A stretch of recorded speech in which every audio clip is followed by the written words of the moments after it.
मुंशी प्रेमचंद जी की एक और कहानी, लोकमत का सम्मान। बेचू धोबी को अपने गांव और घर से उतना ही प्रेम था जितना प्रत्येक मनुष्य को होता है। उसे रूखी सूखी और आधे पेट खाकर भी अपना गांव समग्र संसार से प्यारा था। यदि उसे वृद्धा किसान स्त्रियों की गाली खानी पड़ती थी तो बहुओं से बेचू दादा कहकर पुकारे जाने का गौरव भी प्राप्त होता था। आनंद और शोक के प्रत्येक अवसर पर उसका बुलावा होता था। विशेषतः विवाह में तो उसकी उपस्थिति वर और वधू से कम आवश्यक न थी। उसके स्त्री घर में पूजी जाती थी। द्वार पर बेचू का स्वागत होता था। वह पेशवाज पहने, कमर में घंटियां बांधे, साजिंदों को साथ लिए, एक हाथ मृदंग और दूसरा अपने कान पर रख कर तत्काल रचित बिरहे और बोल कहने लगता तो आत्मसम्मान से उसकी आंखें उन्मत्त हो जाती थी। हाँ, धेले पर कपड़े धोकर भी वह अपनी दशा से संतुष्ट रह सकता था, किंतु जमींदार के नौकरों की क्रूरता और अत्याचार कभी कभी इतने असह्य हो जाते थे कि उसका जी गांव छोड़कर भाग जाने को चाहने लगता था। गांव में कारिंदा साहब के अतिरिक्त 5-6 चपड़ासी थे। उनके सहवासियों की संख्या कम न थी। बेचू को इन सज्जनों के कपड़े मुफ्त धोने पड़ते थे। उसके पास स्त्री न थी। उनके कपड़ों पर इस्त्री करने के लिए उससे दूसरे दूसरे गांव के धोबियों की चिरोरी करनी पड़ती थी। अगर कभी बिना इस्त्री किए ही कपड़े ले जाता तो उसकी शामत आ जाती थी, मार पड़ती। घंटों चौपाल के सामने खड़ा रहना पड़ता। गालियों की वह बौछार पड़ती कि सुनने वाले कानों पर हाथ रख लेते। उधर से गुजरने वाली स्त्रियां लज्जा से सिर झुका लेती। जेठ का महीना था। आसपास की ताल तलैया सब सूख गई थी। बेचू को पहर रात रहते दूर के एक ताल पर जाना पड़ता था। यहाँ भी धोबिनों की ओसरी बंधी हुई थी। बेचू की ओसरी 5वें दिन पड़ती थी। पहर रात रहे लादी लाद कर ले जाता, मगर जेठ की धूप में 9-10 बजे के बाद खड़ा ना हो सकता। आधी लादी भी न धुल पाती। बिना धुले कपड़े समेटकर घर चला आता। गांव के सरल जजमान उसकी विपत्ति कथा सुनकर शांत हो जाते थे। न कोई गालियां देता, न मारने दौड़ता। जेठ की धूप में उन्हें भी पुर चलाना और खेत गोड़ना पड़ता था। अपने पैरों में बिवाई फटी थी, उसकी पीर जानते थे, परंतु कारिंदा महाशय को प्रसन्न करना इतना सहज न था। उनके आदमी नित्य बेचू के सिर पर सवार रहते थे। वह बड़ी गंभीरता से कहते, तू एक एक अठवारे तक कपड़े नहीं लाता, क्या यह भी कोई जाड़े के दिन है? आजकल पसीने से दूसरे दिन कपड़े मैले हो जाते हैं, कपड़ों से बू आने लगती है और तुझे कुछ भी परवाह नहीं रहती। बेचू हाथ जोड़ कर किसी तरह उन्हें मनाता रहता था। यहाँ तक कि एक बार उसे बातें करते करते 9 दिन हो गए और कपड़े तैयार ना हो सके। धुल तो गए थे पर स्त्री ना हुई थी।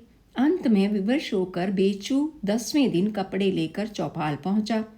मारे डर के पैर आगे न उठते थे। कारिंदा साहब उसे देखते ही क्रोध से लाल हो गए।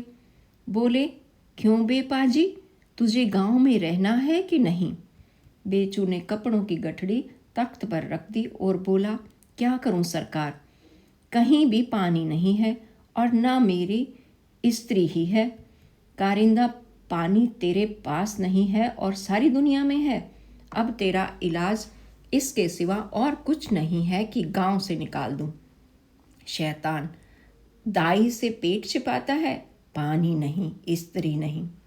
बेचू, मालिक, गांव आपका है, चाहे रहने दें चाहे निकाल दें, लेकिन ये कलंक ना लगाएं। इतनी उम्र आप ही लोगों की खिदमत करते हो गई, पर चाहे कितनी ही भूल चूक हुई हो, कभी नीयत बद नहीं हुई। अगर गांव में कोई कह दे कि मैंने कभी ग्राहकों के साथ ऐसी चाल चली है तो उसकी टांग की राह निकल जाऊं। ये दस्तूर शहर के धोबियों का है। निर्कुंजता का तर्क से विरोध है। कारिंदा साहब ने कुछ और अपशब्द कहे। बेचू ने भी न्याय और दया की दुहाई दी। फल ये हुआ कि उसे 8 दिन हल्दी और गुड़ पीना पड़ा। 9वें दिन उसने सब ग्राहकों के कपड़े जैसे तैसे धो दिए, अपना बोरिया बंधना संभाला, बिना किसी से कुछ कहे सुने रात को पटने की राह ली। अपने पुराने ग्राहकों से विदा होने के लिए जितने धैर्य की जरूरत थी उससे वह वंचित था। बेचू शहर में आया तो ऐसा जान पड़ा कि मेरे लिए पहले से ही जगह खाली थी। उसे केवल एक कोठरी किराए पर लेनी पड़ी और काम चल निकला। पहले तो वह किराया सुनकर चकराया। देहात में तो उसे महीने में इतनी धुलाई भी न मिलती थी, पर जब धुलाई की दर मालूम हुई तो किराए की अखर मिट गई। एक ही महीने में ग्राहकों की संख्या उसकी गणना शक्ति से अधिक हो गई। यहाँ पानी की कमी न थी। वह वादे का पक्का था। अभी नागरिक जीवन के कुसंस्कारों से मुक्त था। कभी कभी उसकी एक दिन की मजदूरी देहात की वार्षिक आय से बढ़ जाती थी, लेकिन 3 ही 4 महीने में उसे शहर की हवा लगने लगी। पहले नारियल पीता था, अब एक गुड़गुड़ी लाया। नंगे पांव जूते से विशिष्ट हो गए और मोटे अनाज से पाचन क्रिया में विघ्न पड़ने लगा। पहले कभी कभी तीज त्योहार के दिन शराब पी लिया करता था, अब थकान मिटाने के लिए नित्य उसका सेवन होने लगा। स्त्री को आभूषणों की चाट पड़ी और धोबी बन ठन कर निकलती हैं, मैं किससे कम हूँ। लड़के खोंचे पर लट्टू हुए, हलवे और मूंगफली की आवाज़ सुनकर अधीर हो जाते। उधर मकान के मालिक ने किराया बढ़ा दिया। भूसा और खली भी मोतियों के मोल बिकती थी। लादी के दोनों बैलों का पेट भरने में एक खासी रकम निकल जाती थी। अतएव पहले कई महीनों में जो बचत हो जाती थी वह अब गायब हो गई। कभी कभी खर्च का पलड़ा भारी हो जाता, लेकिन किफ़ायत करने की कोई विधि समझ में न आती थी। निदान स्त्री ने बेचू की नज़र बचाकर गहनों के कपड़े पछाई देने शुरू किए। बेचू को ये बात मालूम हुई तो बिगड़ कर बोला, अगर मैंने फिर ये शिकायत सुनी तो मुझसे बुरा कोई ना होगा। इसी इल्ज़ाम पर तो मैंने बाप दादे का गांव छोड़ दिया। यहाँ से भी निकालना चाहती है क्या? स्त्री ने उत्तर दिया, तुम्ही से तो एक दिन भी दारू के बिना नहीं रहा जाता।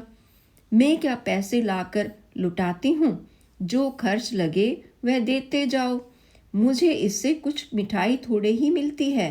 पर शनै शनै नैतिक ज्ञान ने आवश्यकता के सामने सिर झुकाना शुरू किया। एक बार उसे कई दिन तक ज्वर आया। स्त्री उसे डोली पर बिठाकर वैद्य जी के यहाँ ले गई। वैद्य जी ने नुस्खा लिख दिया। घर में पैसे न थे। बेचू स्त्री को कातर नेत्रों से देखकर बोला, तो क्या होगा, दवा मंगानी ही है। स्त्री, जो कहो वह करूं। बेचू, किसी से उधार ना मिलेगा। स्त्री, सबसे तो उधार ले चुकी।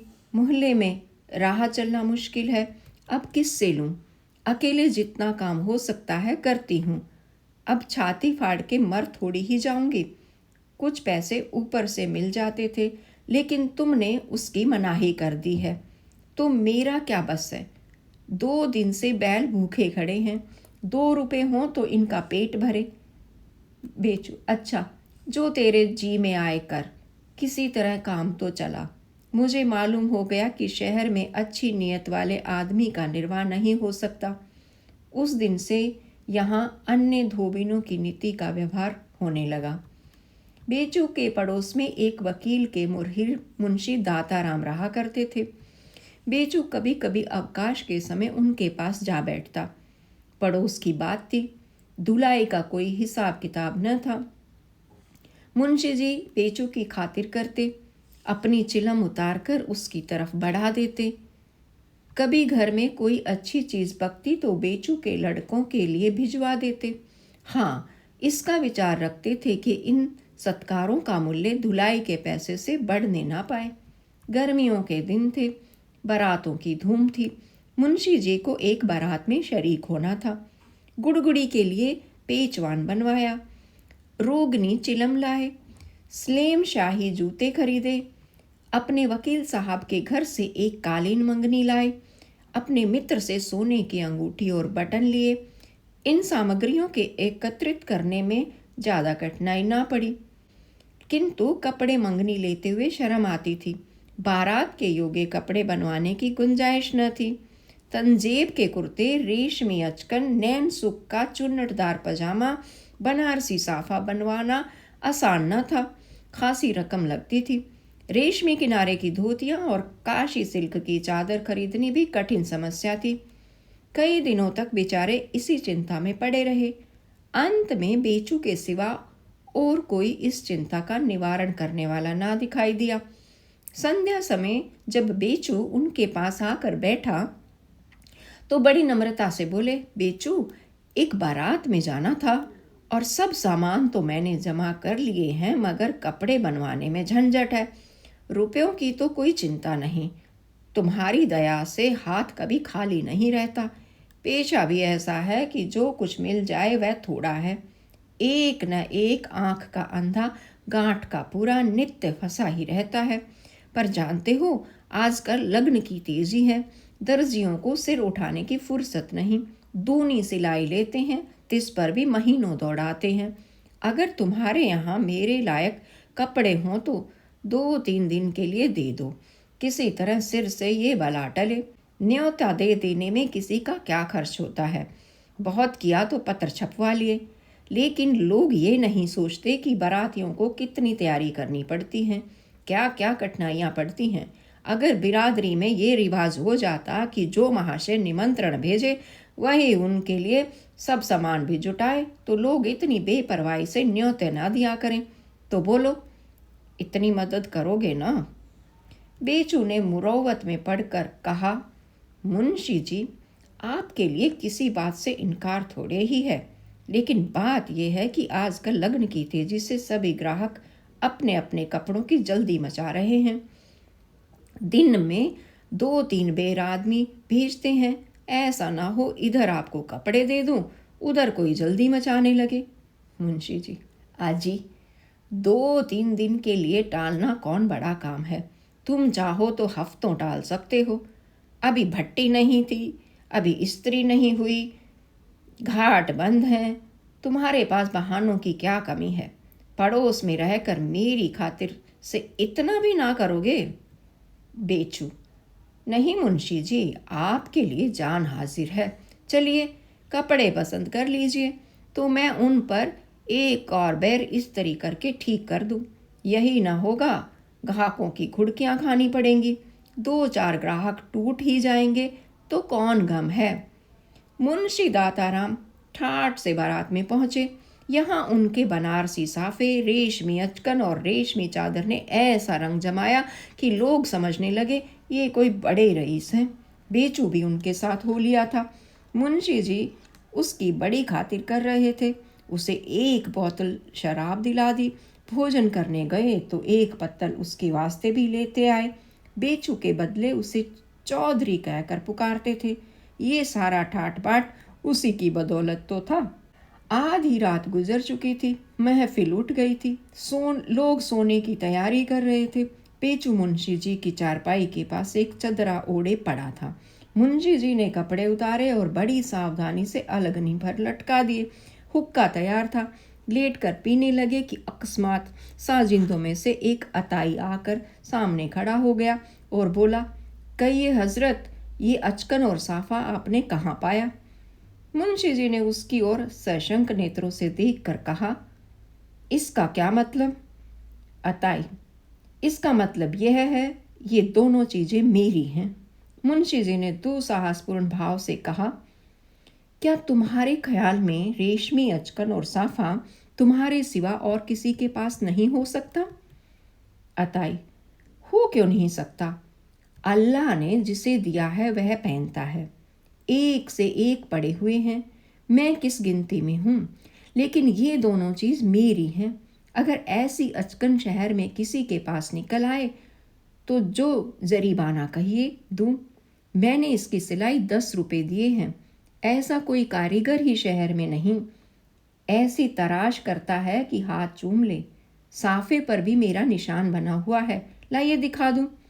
मैं आपसे महज इतना पूछना चाहता हूँ कि आपने ये चीज़ें कहाँ पाई। मुंशी जी समझ गए कि अब अधिक तर्क वितर्क का स्थान नहीं है। कहीं बात बढ़ जाए तो बेइज्जती हो। कूटनीति से काम न चलेगा। नम्रता से बोले, भाई ये ना पूछो। यहाँ इन बातों के कहने का मौका नहीं। हमारी और तुम्हारी इज्जत एक है। बस इतना ही समझ लो कि इसी तरह दुनिया का काम चलता है। अगर ऐसे कपड़े बनवाने बैठता तो इस वक्त सैकड़ों के माथे जाती। यहाँ तो किसी तरह नवेद में शरीक होना था। तुम्हारे कपड़े खराब ना होंगे इसका जिम्मा मेरा। मैं इनकी एहतियात अपने कपड़ों से भी ज़्यादा करता हूँ। अतई, कपड़े की मुझे फिक्र नहीं। आपकी दुआ से अल्लाह ने बहुत दिया है। रईसों को खुदा सलामत रखे। उनकी बदौलत 5 उंगलियां घी में हैं। न मैं आपको बदनाम करना चाहता हूँ, आपकी जूतियों का गुलाम हूँ।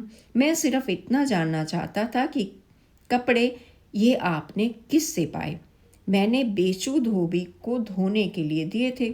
ऐसा तो नहीं हुआ कि कोई चोर बेचू के घर से उड़ा लाया हो या किसी धोबी ने बेचू के घर से चुरा कर आपको दे दिए हों, क्योंकि बेचू ने अपने हाथ से आपको हरगिज कपड़े न दिए होंगे। वह ऐसा छिछोरापन नहीं करता। मैं खुद उससे इस तरह का मुआमला करना चाहता था। हाथों पर रुपए रख देता था, पर उसने कभी परवाह न की। साहब, रुपए उठाकर फेंक दिए और ऐसी डांट बताई कि मेरे होश उड़ गए। इधर का हाल मैं नहीं जानता, क्योंकि अब मैं उससे कभी ऐसी बातचीत नहीं करता। पर मुझे यकीन नहीं आता कि वह इतना बदनीयत हो गया होगा। इसलिए आपसे बार बार पूछता हूँ, आपने यह कपड़े कहाँ पाए। मुंशी जी, बेचू के निस्बत तुम्हारा जो ख्याल है वह बिल्कुल ठीक है। वह ऐसा ही बेगरज आदमी है, लेकिन भाई पड़ोस का भी तो कुछ हक होता है। मेरे पड़ोस में रहता है, 8 पहर का साथ है। इधर से भी कुछ ना कुछ सुलूक होता ही रहता है। मेरी ज़रूरत देखी, पसीज गया, बस, और कोई बात नहीं। अताई ने बेचू की निष्प्रहता के विषय में बड़ी अतिशयोक्ति से काम लिया था। न उसने बेचू के हाथ पर रुपए रखे थे और न बेचू ने कभी उसे डांट बताई थी। पर इस अतिशयोक्ति का प्रभाव बेचू पर उससे कहीं ज़्यादा पड़ा, जितना केवल बात को यथार्थ कह देने से पड़ सकता था। बेचू नींद में न सोया था। अताई की एक एक बात उसने सुनी थी। उसे ऐसा जान पड़ता था कि मेरी आत्मा किसी गहरी नींद से जाग रही है। दुनिया मुझे कितना ईमानदार, कितना सच्चा, कितना निष्कपट समझती है, और मैं कितना बेईमान, कितना दगाबाज हूँ। इसी झूठे इल्ज़ाम पर मैंने वह गांव छोड़ा जहाँ बाप दादों से रहता आया था, लेकिन यहाँ आकर दारू, शराब, घी, चीनी के पीछे तबाह हो गया। बेचू यहाँ से लौटा तो दूसरा ही मनुष्य हो गया था, या यूं कहिए कि वह फिर अपनी खोई हुई आत्मा को पा गया था। 6 महीने बीत गए। संध्या का समय था। बेचू के लड़के मलखान के ब्याह की बातचीत करने के लिए मेहमान लोग आए हुए थे। बेचू स्त्री से कुछ सलाह करने के लिए घर में आया, तब वो बोली, दारू कहाँ से आएगी? तुम्हारे पास कुछ है? बेचू, मेरे पास जो कुछ था वह तुम्हें पहले ही नहीं दे दिया था? स्त्री, उससे तो मैं चावल, दाल, घी ये सब सामान लाई। 7 आदमियों का खाना बनाया है, सब उठ गए। बेचू, तो फिर मैं क्या करूं? बिना दारू लिए वे लोग भला खाने उठेंगे? कितनी नामूसी होगी। नामूसी हो चाहे बदनामी हो, दारू लाना मेरे बस की बात नहीं। यही न होगा, ब्याह ना ठीक होगा, ना सही। स्त्री, वह दुशाला धुलने के लिए नहीं आया है। न हो किसी बनिए के यहाँ गिरवी रख कर 4-5 रुपए ले आओ, 2-3 दिन में छुड़ा लेना। किसी तरह मर्जात तो निभानी चाहिए। सब कहेंगे नाम बड़े दर्शन थोड़े, दारू तक ना दे सका। बेचू, कैसी बात करती है? यह दुशाला मेरा है। स्त्री: किसी का हो, इस वक्त काम निकाल लो। कौन किसी से कहने जाता है? ना, ये मुझसे ना होगा, चाहे दारू मिले या ना मिले। ये कहकर बाहर चला आया। दोबारा भीतर गया तो देखा स्त्री जमीन से खोदकर कुछ निकाल रही है। उसे देखते ही गड्ढे को आंचल से छिपा लिया। बेचू मुस्कुराता हुआ बाहर चला आया।